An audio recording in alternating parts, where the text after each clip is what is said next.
Welcome to Coffee, Coaching, and Callings, a live podcast created for coaches, leaders, and helping professionals that are on a mission to lead a successful and heart-centered life. Your hosts today are myself, Laurel Elders. I'm a master certified coach through the ICF, and Dr. Kristen Truman-Allen, who holds a professional coaching credential, it's a lot of C's, through the ICF as well. We are calling in today from the ICF Accredited Institute for Integrative Intelligence, headquartered in the United States, where it's our mission to elevate human potential through the art and the science of masterful coaching.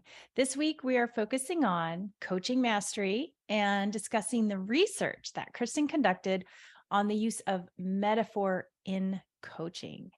And Kristen, as you know, I love this topic. I was teaching coaching fundamentals last week, and metaphors just kept popping up. And all of a sudden, the class just became more playful and creative. It was just really fun to watch. And I thought of you. I love that. And even your language of popping up made me brought this visual of, do you remember those little poppers, the little toys, toddler toys with the little popping bubbles? Yes. Not bubbles. They were like do. balls inside there. Yeah. Yep. Popping up. I used it as a vacuum cleaner. I was like, yeah. Yeah. So playful. It is. And you teach both of our metaphor classes at the Institute, and then also have conducted research on metaphor and coaching through fielding. So I would love to know more, if you just want to share with the audience a little bit about your research and what you found. Sure. I'll try and keep it tidy too, because I could talk about it for hours. So my research was super fun. It's been 9 years since I did that research. And it started because I noticed that in coaching schools, at least how I had experienced it, people were talking about using intuition and metaphor and creativity. And it wasn't super clear to me how to do that. And what was even happening inside the coaching conversation. And so as I was doing my coursework at Fielding, it got clearer and clearer to me about how much metaphor was coming up in my coaching. And so I began to get more curious about what actually happens in the coaching conversation when metaphor is used in a conscious way. And so I interviewed people who knew that metaphor was used, which was interesting because so many people are unconscious to it. And I mean, it's part of all of our language, just like in our introduction, when you said it's popping up. I mean, that's metaphoric kind of language if we use it intentionally. So the participants had to be able to acknowledge that a metaphor had been used. And I had 10 people that I interviewed in a qualitative interview style, and I had them draw their experience and then draw the experience using the metaphor, because many of them, their whole experience with coaching and metaphor had been years prior, up to 16 to 20 years before our conversation. So I needed them to really get to the experience to be able to talk about it so we could really find out what was going on in the conversation. And then what I learned was that in the conversation, what happened is when metaphor was used, it became sort of this catalyst for this ongoing cycle that helped them with their big change. So it created some new awareness, a new perspective change, a lot of energy shift, emotional awareness also, that became a symbol to keep that process going over time. Mm-hmm. So it was transformational. People changed their way of being. And it didn't matter either whether the conversation or the metaphor came from the coach or whether it came from the client, which was also an interesting finding. Yeah, that really is. And what I love about that is that you took what to me was kind of part of the art of coaching and you examined it through science. Yes. Yeah.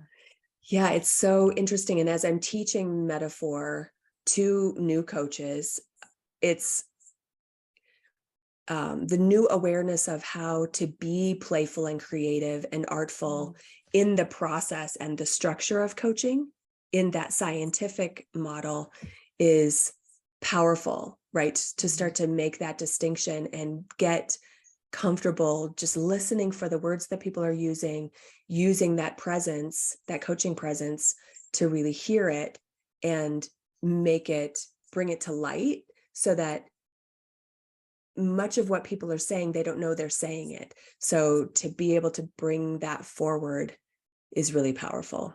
And it's in that scientific process. And we have some research to show that it's really helpful as a tool, as a catalyst, not all by itself, of course, it's part of the whole coaching conversation, but it's super powerful. Yeah. I mean, I was thinking about how, even in sports, we have mascots. In businesses, we have logos. Like, it really, the power of metaphor it's all around us. Mm-hmm. Pretty fascinating. What motivated you to study metaphor? Well, I had a coaching conversation in one of my coaching trainings, actually, where I was, it was one of those trainings where I was in person. I was coaching someone in front of me, and there were a group of coaches watching and a mentor coach observing to give feedback. And in the conversation, a metaphor came up. The client used, I think it was something about a game. I don't remember if it was chess or if it was some kind of board game. And he said something about they were doing something about a relationship, and it's been a really long time ago, so I don't remember the details specifically. And but what happened was I latched onto that and asked more questions about playing the game. And when I didn't know that I was doing that in my coaching. I was not aware of it.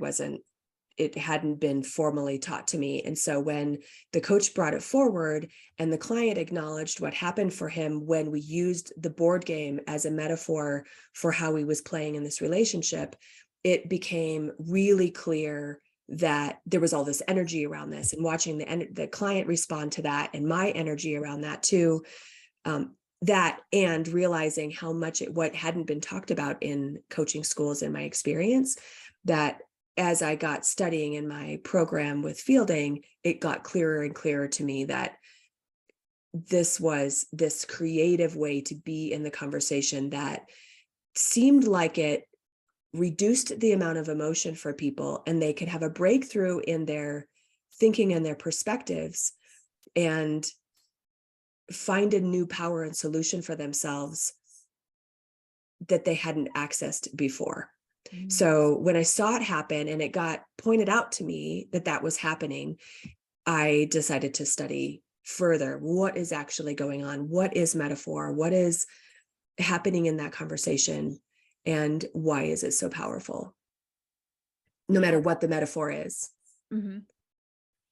Yeah, it's so fascinating. I know I've experienced that in my own coaching and also being coached. And what I've noticed is what you were saying. It's almost like once the client identifies the metaphor that kind of symbolizes what's going on, it's almost as if they can take this bird's eye view and examine it without that emotional getting pulled into it. They can kind of rise above it and look at it from this different angle. It's really fascinating. Yeah, it really gets objective, right? You can talk about what's going on with the trees, or what's going on with artwork, or what's happening with the garden in a totally different way than you can talk about how it's affecting you personally. And then in the language that's used as they're describing the situation or the experience, they can see and have this almost a light bulb moment sometimes, bird's eye, like you said, where you can see your own solutions in a different way from other things that you already know about. Yeah. How about, do you have a few examples of how you've come to use metaphor in coaching?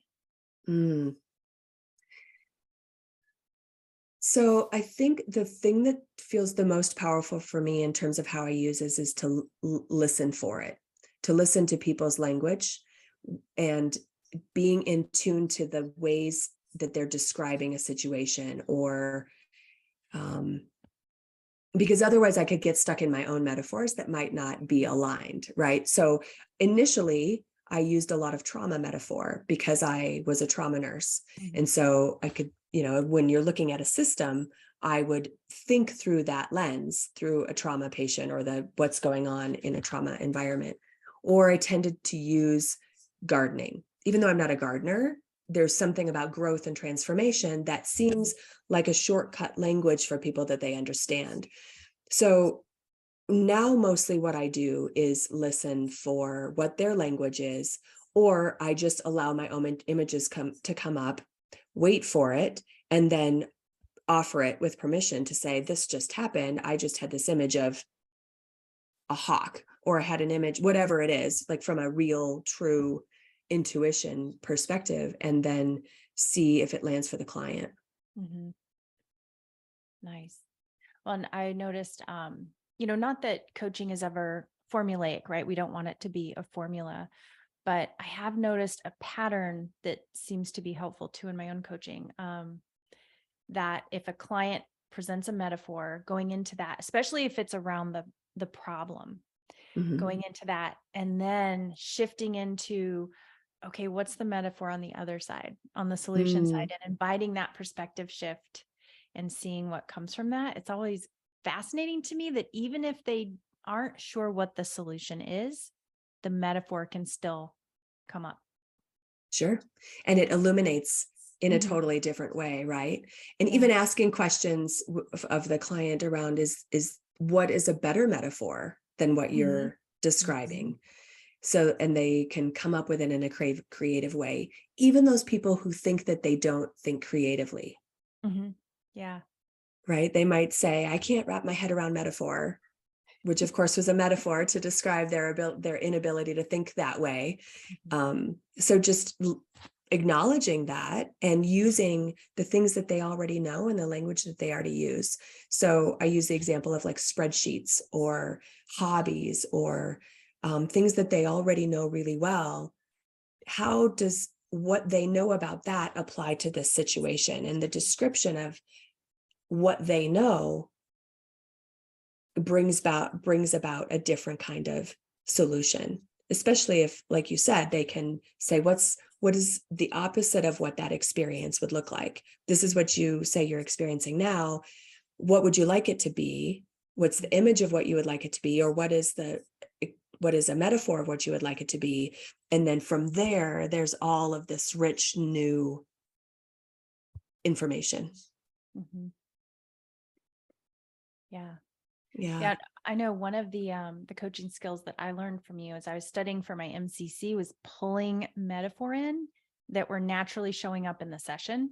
So I know one time I think we were doing a coaching session and you pointed out the wind in the background. I think the leaves were going or something, and then wondering if there's anything to that wind in our conversation. I mean, talk about pulling in. It's almost like a pattern disrupt, like, oh, let me just expand my awareness and see what's there. It was just really powerful. And I've have learned to really play with that in my own coaching and have fun with it. Yeah. It reminds me of a conversation I had with a client who was in the wilderness. There was a river around them and there were stepping stones. And we did a similar kind of thing. She was describing a situation that she was looking for a solution to. And I just said, is there any information provided as you look at the rocks or the water or the trees around you? And then there was other things going on in the environment in terms of weather that even though it wasn't the rocks and the water and the trees, she was in tune to the weather in a way that then she could bring forward some information and talk about it differently and find her solution. And it's, we're being a little abstract about it. For those of you listening, when you're thinking about, well, what are they actually talking about? What does this actually look like? I know it sounds a little abstract, but we're also being sensitive to client confidentiality in terms of what happens inside the conversation. But I will share that in my research, it didn't matter what their metaphors were, and they were all different. there was a metaphor of scuba diving. There was a metaphor of tug of war. Someone was describing their situation and their experience as life as a journey. There was a Tesla coil. Someone used the metaphor of bricks and a sponge.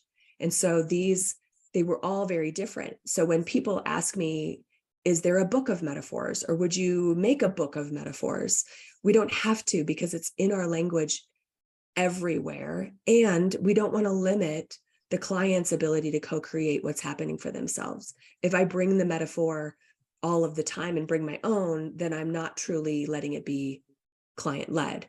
I can bring a metaphor in by bringing some intuition, or like you said, calling out what's going on in the environment. But it's from a client perspective, if I'm using their own language, they're going to hear it and connect to it somatically and symbolically in a more powerful way.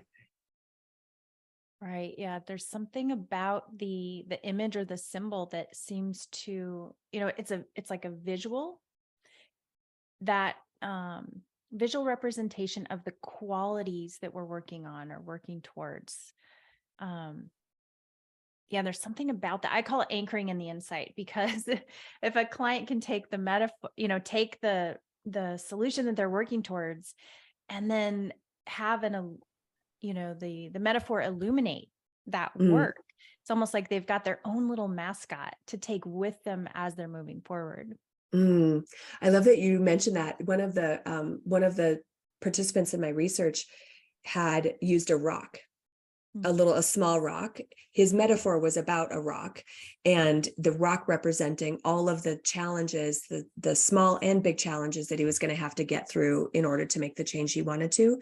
And so he got a small rock that he could put in his pocket to remind him of the very difficult steps that he had to take, and kept using the rock, kept it in his pocket until he finished the process and found his solution and did the change work, and then kept his rock and repurposed it for other big challenges. And other people in the research, someone actually took a brick and coated it with gold paper and had a sponge and kept it on their desk. And someone wrote adventure on the outside of their travel baggies to remind them that this was an adventure as part of their symbolism. So you can, oftentimes I hear clients say something like that, where they're going to buy a piece of artwork to represent the metaphor, to remind them of the work that they're going to do in that symbolic or mascot kind of way, right? Like, this is how I'm going to be. And it's a constant reminder. And that's how that symbol continued to create change for them over time.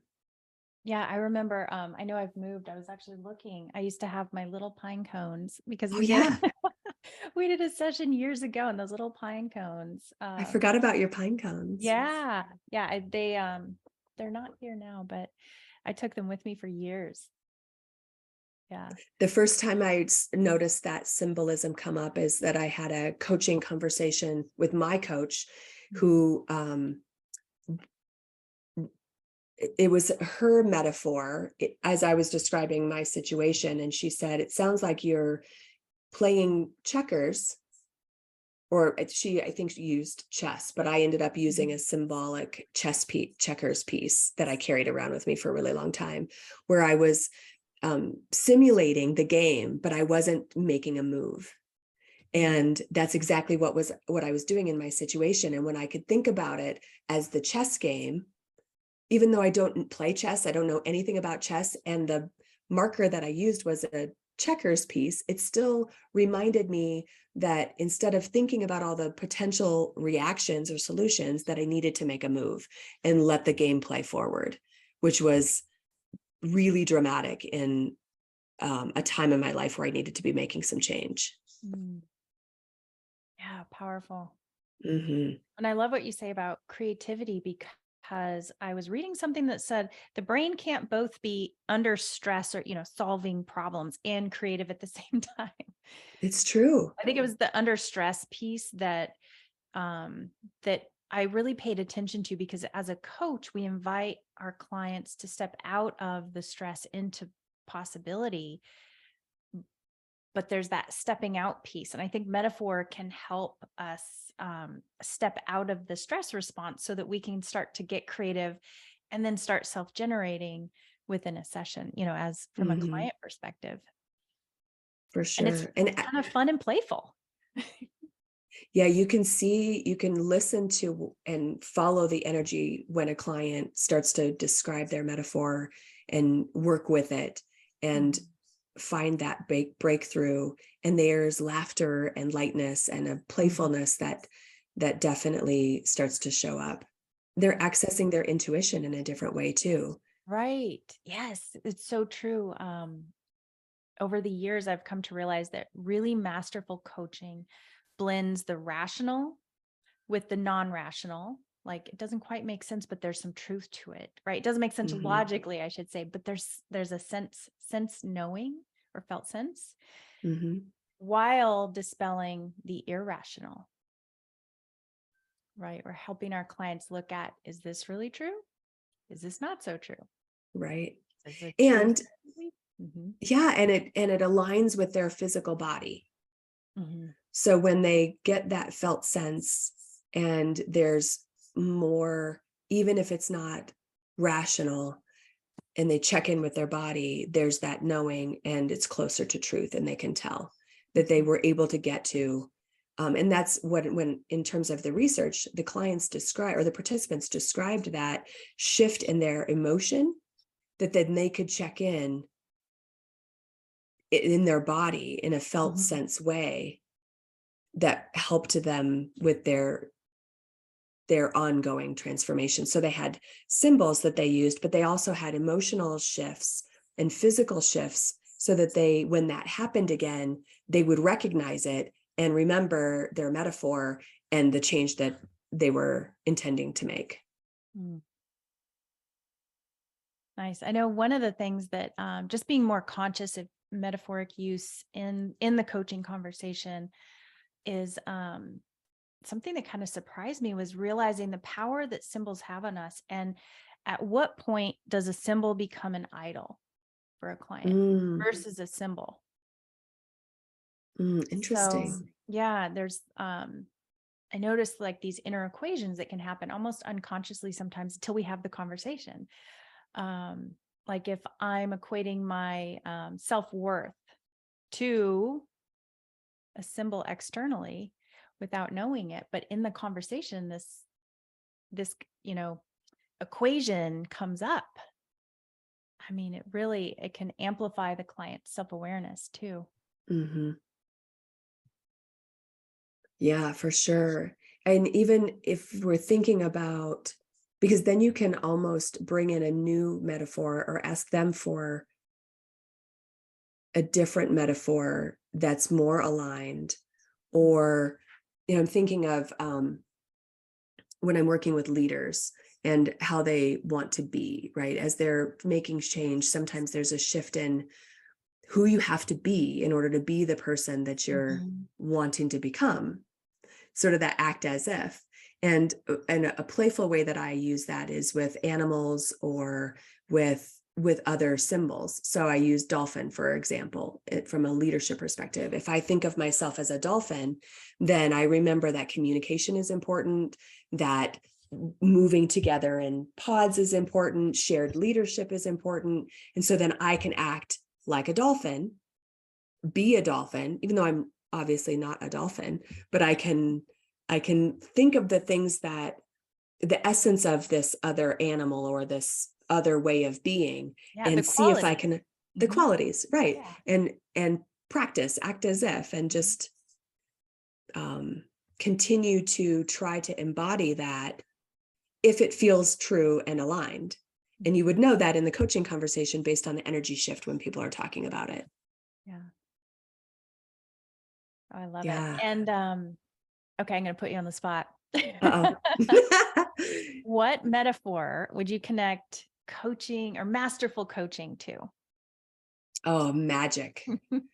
Ooh. Yeah, there's it's so interesting in the journey of coaching when you're watching somebody masterfully coach someone else, or when you're being coached, you almost step out of that conversation feeling like magic happened and not really sure what the elements were. Because in magic, you're watching this powerful, brilliant thing happening on stage, for example, right? We're watching a magician, and there's things that are happening that we don't know as we're watching. We don't know how it's happening. So in masterful coaching, the coach knows what's going on. The coach knows the skills, they're using the tools, they're using metaphors, they're listening, they're evoking more from a client, and the client doesn't know how it happened, right? That's that art and science. And to me, it feels like magic. I love that. Love it. It makes, yes, makes so much sense. Yeah. Mine was alchemy. Alchemy, just how you can take something that you're working on and transform it into something new. That transformational process. Right. And in alchemy, you have to have all the right elements and be attuned to the elements to be able to add a little of this and add a little of that. And yeah. Yummy. Yeah. Any other tips for coaches that want to just start playing with metaphor if they haven't had the training but are intrigued by anything we're talking about today? Yeah. One of my favorite things to do is next time you go to a conference or any kind of education talk, just listen for the metaphors that people are using. Just listen, write them down, just be paying attention, like be in tune to the language that people are using that are descriptive, metaphoric, or in the boardroom. Listen to how people are using metaphors, what that language is that they're using, and pay attention to the metaphors that you're naturally using. Are you a musician? And so you tend to use music notes. Are you an athlete? And so everything has to do with muscles and structure and potential energy and those kinds of things. Are you a scientist? Like, what are the words that you're using that you're either using to create a shortcut understanding between the other person, or what are you using as a shortcut to describe the situation? So some of it is shared understanding, but some of it is, if I just use this language, then I don't have to tell my whole story because I assume you're going to get it. If I say that I feel like I'm in a prison, I assume everyone knows what that means on some level. We have to be careful about that. So because the experience that everyone is having when they use that language is different. So just like when you said alchemy, you have a specific vision that comes forward when you're talking about alchemy. I might see it more laboratory style. So be really curious about it, but also just paying attention to what is the language people are using and what are their natural metaphors all around you, on TV, in a boardroom, at a school luncheon, whatever it is. Everyday language. Yeah. Wow. Thank you so much. This has been such a pleasure to discuss with you. One of my favorite topics, like I said. So good. Thank you, everyone, for joining us today. We hope that these messages have been a lantern to your path as you expand your success as a coach, leader, or helping professional. If you'd like to join the conversation further, you can visit us at integrativeintelligence.global. We'll see you next week. Thank you, Laurel.